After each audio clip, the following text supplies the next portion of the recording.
రోజు రోజుకి గోల్డ్ రేట్లు పెరుగుతున్నాయి. తాకట్లో ఉన్న బంగారానికి వడ్డీలు పెరుగుతున్నాయని టెన్షన్ పడుతున్నారా? కొమ్మూరి గోల్డ్ వచ్చాక ఆ టెన్షనే పోయింది. Kommuri gold. Bhopal missing cases ఇప్పుడు దేశవ్యాప్తంగా ఈ న్యూస్ సెన్సేషన్ క్రియేట్ చేస్తుంది. ఏకంగా గడిచిన 24 గంటల్లో 10 మంది మిస్ అయ్యారు. బయటకు వాళ్ళు వెళ్ళగానే వాళ్ళ ఫోన్లు స్విచ్ ఆఫ్ అయిపోవడం, వాళ్ళు అదృశ్యమైపోవడం, ఇదే ఇప్పుడు 24 గంటలుగా కూడా జరుగుతుంది. ఆ రకంగా 10 మంది మిస్ అయిపోవడం ఇది ఇప్పుడు దేశవ్యాప్తంగా కూడా సెన్సేషన్ క్రియేట్ చేస్తుంది. అసలు ఏం జరుగుతుంది భోపాల్లో?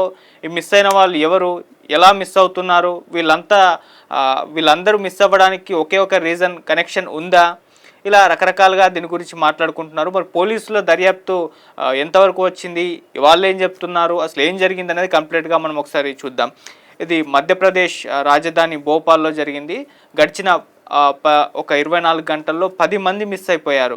ఈ మిస్సింగ్ కూడా అంత సిమిలర్గా ఉండడం అనేది కాస్త అనుమానాలకు తావిస్తుందని చెప్పుకోవాలి. అంటే వాళ్ళ ఇంటి నుంచి ఏదో పని మీద బయటకు వెళ్ళడం, ఆ తర్వాత వాళ్ళ ఫోన్లు స్విచ్ ఆఫ్ అయిపోవడం, తర్వాత వాళ్ళు మిస్ అయిపోవడం, ఈ రకమైన సిమిలారిటీసే ఈ 10 మందిలో ఉన్నట్టుగా కూడా పోలీసులు అయితే గమనించారు.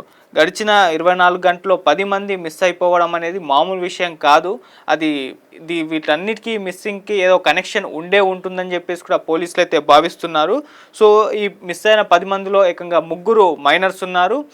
ఇంకొంతమంది 19 నుంచి 24 ఇయర్స్ మధ్య వాళ్ళు ఉన్నారు. ఆ తర్వాత 40-45 ఇయర్స్ ఉన్న వాళ్ళు కూడా ఉన్నారు. అలా రకరకాల ఏజ్ గ్రూప్ వాళ్ళకు సంబంధించి అయితే ఈ మిస్సింగ్లు అయితే జరిగాయి. సో ఎక్కువగా ఇవి కోలార్, అయోధ్య నగర్ ఈ పోలీస్ స్టేషన్ల పరిధిలో ఎక్కువగా ఈ మిస్సింగ్ కేసెస్ అయితే నమోదవుతున్నాయి. ఇంకొన్నేమో అశోక గార్డెన్స్, అలాగే టీటీ నగర్, రతీబాద్, అవధ్పురి ఈ పరిధిలో మరికొన్ని కేసులు నమోదయ్యాయి. సో మిగిలిన ఇంకో ప్లేసెస్లో ఒక్కొక్కరుగా మిస్ అయిపోవడం అయితే జరిగింది. అలా ఈ భోపాల్లో ఉన్న ఈ ప్రధాన మెయిన్ ఏరియాస్లోనే ఈ రకంగా మిస్సింగ్లు అయితే జరుగుతున్నాయి. అక్కడే కేసెస్ కూడా నమోదైతే జరుగుతూ ఉన్నాయి.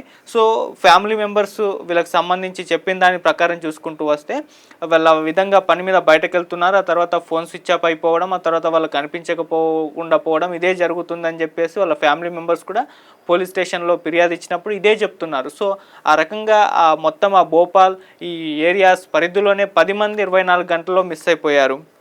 అశోక గార్డెన్స్లో ఒక 17 ఏళ్ల విద్యార్థి క్లాస్కి అటెండ్ అవుతా అని చెప్పేసి వెళ్ళడం జరిగింది. వెళ్ళిన అబ్బాయి కూడా కనిపించకుండా పోయాడు. ఎంతకీ వాళ్ళ అబ్బాయి తిరిగి రాకపోవడంతో వాళ్ళు కంగారు పడ్డారు. ఫోన్ చేస్తే స్విచ్ ఆఫ్. ఆ తర్వాత పోలీస్ స్టేషన్లోకి వెళ్ళి ఫిర్యాదు చేశారు, ఇలా మిస్ అయిపోయాడని చెప్పేసి. అలాగే అయోధ్య నగర్లో 19 నుంచి 24 ఇయర్స్ మధ్యలో ఉన్న వాళ్ళు ముగ్గురు కూడా అక్కడ మిస్ అయిపోవడం జరిగింది.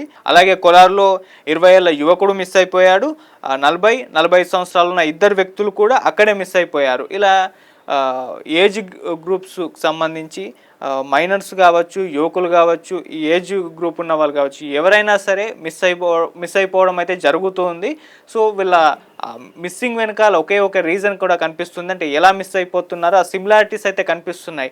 ఏదో పని మీద బయటకు వెళ్ళడం, వాళ్ళ ఫోన్లు స్విచ్ ఆఫ్ అయిపోవడం, ఆ తర్వాత కనిపించకుండా పోవడం, ఫ్యామిలీ మెంబర్స్ ఆందోళన చెందడం, తర్వాత వాళ్ళ కోసం గాలించడం, తర్వాత వాళ్ళు పోలీస్ స్టేషన్లోకి వెళ్ళి ఇలా మిస్ అయిపోయాడని చెప్పేసి కంప్లైంట్లు ఇవ్వడం. ఇది 24 గంటల్లో 10 మిస్సింగ్ కేసులు నమోదవ్వడంతో పోలీసులు కూడా దీన్ని సస్పీషియస్గా భావించారు. దీని వెనకాలేదో ఉంది అని చెప్పేసి అనుకున్నారు. సో వాళ్ళు ఇప్పుడు దర్యాప్తును ముమ్మరం చేశారు. ఈ 10 మంది కోసం గాలింపు చర్యలు చేపట్టారు. సో వీళ్ళ ఫోన్లు స్విచ్ ఆఫ్ అయి ఉండడం వలన ఇప్పుడు వాళ్ళకు కూడా ఒక ఛాలెంజింగ్గా మారిపోయింది. సో అంటే వీళ్ళు మామూలుగా మిస్ అయిపోయినప్పుడు వాళ్ళ లాస్ట్ మొబైల్ సిగ్నల్స్ ఎక్కడున్నాయి, ఆ ఏరియా మొత్తం కూడా వాళ్ళు సెర్చ్ చేస్తూ ఉంటారు. సో వీళ్ళు బయటకు వెళ్ళిన తర్వాత వీళ్ళ ఫోన్లు స్విచ్ ఆఫ్ అయిపోవడంతో వాళ్ళు అసలు ఎక్కడ మిస్ అయిపోయారు, ఎక్కడి వరకు వెళ్ళారు, ఎవరు తీసుకెళ్లారు అనేది ఇవి తేలడం అయితే కాస్త కష్టంగా మారిపోయింది. అయినా ఆ పరిధుల్లో ఎక్కడెక్కడ వీళ్ళు మిస్ అయిపోయారు, ఆ పరిధుల్లో వాళ్ళు అక్కడ సీసీ కెమెరాలు సెర్చ్ చేస్తున్నారు. అక్కడ వాళ్ళకి సంబంధించి ఏమన్నా ఆచూకీ దొరుకుతుందేమో, వాళ్ళకి సంబంధించి ఏమన్నా ఫుటేజ్ దొరుకుతుందేమో అని ఆ రకంగా వెతుకుతున్నారు. రైల్వే స్టేషన్లు, బస్ స్టేషన్లు, ఇలా అన్ని ఏరియాస్లో పోలీసులు దర్యాప్తు అయితే ముమ్మరంగా సాగిస్తున్నారు. ఈ 10 మంది మిస్సింగ్కి సంబంధించి వేర్వేరు రీజన్స్ ఉన్నాయా, లేకుంటే ఏదైనా దీని వెనకాల హ్యూమన్ ట్రాఫికింగ్ గ్యాంగ్ ఉందా, వాళ్ళే విధంగా పకడ్బందీగా ప్లాన్ వేసి వీళ్ళందరినీ కూడా కిడ్నాప్ చేశారా అనేది ఇప్పుడు రకరకాల ప్రశ్నలు అయితే తలెత్తుతున్నాయి దీనిపైన. సో పోలీసుల ఇన్వెస్టిగేషన్ అయితే ఇప్పుడు చాలా ముమ్మరంగా అయితే సాగుతుంది. అన్ని యాంగిల్స్లో వాళ్ళు ఇన్వెస్టిగేషన్ అయితే చేస్తున్నారు. సో ముందు మెయిన్గా తేలాల్సింది ఏంటంటే 10 మంది మిస్సింగ్స్ వెనకాల ఒకరే కారణం ఉన్నారా, ఏదైనా ముఠా కారణం ఉందా, లేకుంటే ఏమాత్రం సంబంధం లేని రకంగా వీళ్ళు మిస్ అయిపోయారా అనేది కూడా వాళ్ళు చేల్చే విధంగా అయితే సాగిస్తున్నారు వాళ్ళ దర్యాప్తు అంతా కూడా. సో అలా ఒకేసారి ఇలా 24 గంటల్లో 10 మంది మిస్ అయిపోవడం, అది కూడా భోపాల్లోనే జరగడంతో దేశవ్యాప్తంగా ఈ న్యూస్ ఇప్పుడు వైరల్ అయిపోతుంది. సో దీని వెనకాల పెద్ద ముఠా ఉండే అవకాశం ఉందని కూడా వాళ్ళు భావిస్తున్నారు. సో హ్యూమన్ ట్రాఫికింగ్ ఏమన్నా ఉందా, ఆ యాంగిల్లోనే ఎక్కువగా ఇన్వెస్టిగేషన్ జరుగుతున్నట్టుగా కూడా చెప్తున్నారు. సో తొందరగా వీళ్ళని పట్టుకొని ఆ గ్యాంగ్ని కూడా మొత్తం ముఠాని కూడా ఛేదించాలని చెప్పేసి కూడా చెప్తున్నారు. సో మామూలుగా ఇలా హ్యూమన్ ట్రాఫికింగ్ అయితే ఇలాంటి ఒక ప్లాన్ ప్రకారమే జరుగుతుంటుంది. సో దగ్గరగా చాలామంది ఒకే టైం లైన్లో వీళ్ళు కిడ్నాప్ అవుతూ ఉంటారు. ఆ తర్వాత ఒక్కసారి వాళ్ళు కిడ్నాప్ అయ్యారా, వాళ్ళ ఆచూకీ అంటే కొన్ని రోజులు గడిస్తే మాత్రం వాళ్ళు ఏమాత్రం దొరకరు అనేది ఒక పరిస్థితి ఉంటుంది. ఎందుకంటే వాళ్ళని ట్రాన్స్పోర్ట్ చేస్తూ ఉంటారు, ఎక్కడెక్కడికో ట్రాన్స్పోర్ట్ చేస్తూ ఉంటారు కాబట్టి. సో వాళ్ళు దేశం దాటి పోయే లోపలే వాళ్ళని పట్టుకుంటేనే వాళ్ళ ఆచూకీ లభ్యమవుతుంది. ఒకవేళ మిస్ అయిపోతే తర్వాత వాళ్ళని ఎప్పటికీ పట్టుకోలేం. అలా హ్యూమన్ ట్రాఫికింగ్ విషయంలో చాలామంది ఇలాగే ఆ ట్రాఫికింగ్కి గురై ఇప్పటికి కూడా ఆచూకీ లేకుండా పోయిన సందర్భాలు ఎన్నో ఉన్నాయని వాటిని గుర్తు చేస్తున్నారు. సో అంత దూరం వెళ్లకుండా ఎలాగో 24 అవర్సే అవుతుంది కాబట్టి ఖచ్చితంగా వాళ్ళు ఇక్కడెక్కడ ఉండుంటారు. వాళ్ళని ఆ ముఠాన్ని చేసి పట్టుకోవాలి, ఆ 10 మందిని రక్షించాలని చెప్పేసి నెటిజన్స్ దగ్గర నుంచి కూడా డిమాండ్లు వినిపిస్తున్నాయి. మరి చూద్దాం పోలీసుల ఇన్వెస్టిగేషన్ ఎలా సాగుతుంది.